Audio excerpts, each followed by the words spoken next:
Hey guys, BC here, and you're watching Science Fiction, and Gaming. I recently got a question from a fellow YouTuber, Mr. Winter, and he asked if I could do some more videos on my Deuce and a Half. No problem. I plan to put out one of these every month, so go ahead and subscribe now, because every month I'll be putting out a new part of my So You Want to Own a Deuce and a Half. So this will be So You Want to Own a Deuce and a Half, Part 2. Okay, first off, general condition of trucks. When you're searching for used trucks, unless you're going to be paying $15,000+ for something refurbished, you're going to find these trucks rusty. They're going to leak all kinds of fluids, and just expect that. It's not that big of a deal unless you're wanting a turnkey that goes straight to an auto show or a parade. Even I mean, I could drive this thing in a parade, and this is as I bought it. You're going to find rust issues though in the bed, in every seam inside the cab. You're going to just find them. It's not that big of a deal though. Just one of the natures of the beast, really. Now I'm going to go ahead and do a walk around, a slow walk around the whole vehicle here. I'm going to start with the front driver's side corner. Let's see. Here's your left turn signal. This little piece right here, this may or may not be on the Deuces you're looking at. Oh, there's still heat coming off that. This is the air intake for the heating system. This actually has a full heater. It's pretty much laughable as far as being useful, but it's better than nothing. And this is where you actually stand when you're working on the engine. I'll show that to you later, but there's actually grit here. I'll show it to you later here a little closer. And this whole little panel here is an access panel. Whole thing drops down. That's actually, that's really hot. There's your blower motor. Here's your intake. That's actually a heater core. And it goes straight into your cab and feet or windshield defrost. And just goes back up. Okay, and let's see. That's your air conditioning, or one of them. It has a kick button back here.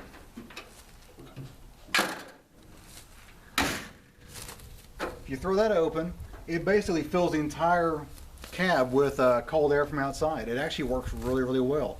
Keeps your feet nice and cool because there's no insulation between the engine and the cab except for just a big piece of steel, and that heats up and that just radiates heat into the cab. So hot summer days, that's very, very useful. Also, this model has the extended mirrors.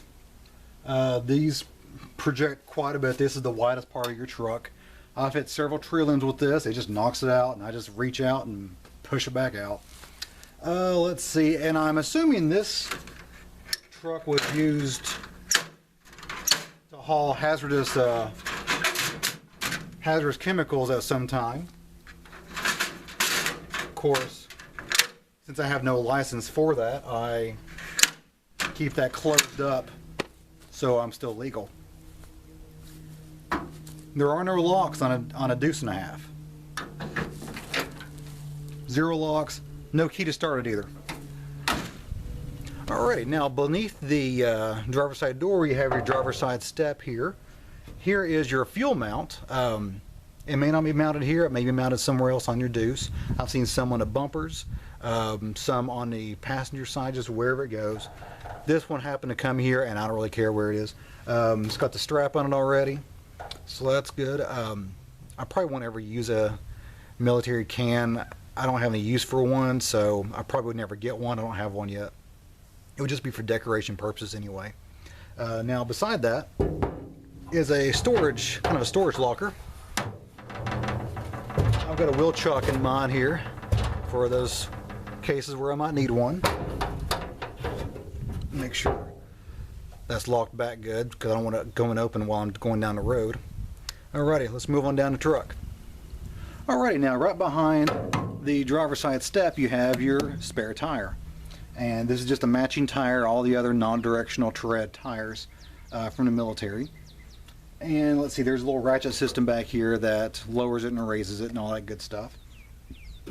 Above that is a tool rack. I don't have any tools in here. This is where the shovel would go into.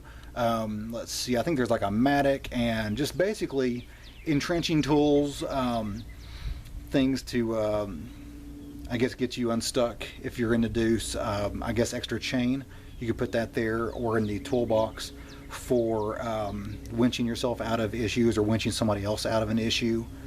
Also, I guess tire chains. I don't know if you'd be putting the snow chains up here or in your storage box, but I do know they do make them for the Deuce, so or size for the Deuce, and I've seen them with them mounted on the tires, but I don't know where they're actually kept. Alright, let's move on down to truck. Now we are down under the bed of the truck.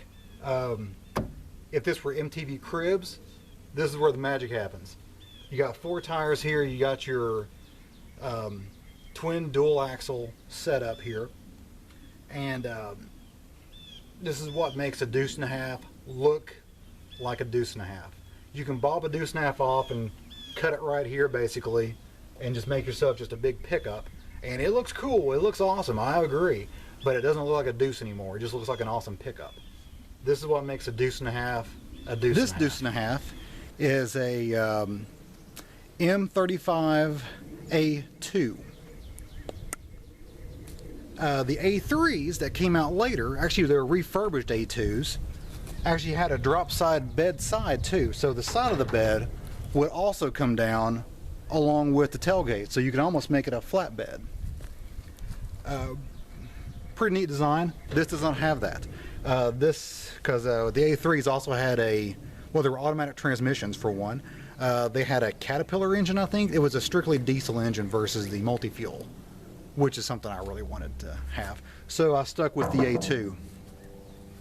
Now, along with that, I've got the troop seats, which is the the big slats, the side there. Part of that folds down. I'll show that here once I'm inside the bed. And but I do not have the big canopy over it. You can get those. They're not cheap, and I really don't have a place to put it if I want to actually use this as a pickup. I don't have a place to put this humongous tarp that cost $1,500 to $2,000. I have no idea how much it costs, but they're pretty expensive. Okay, let's move on to the back of the truck.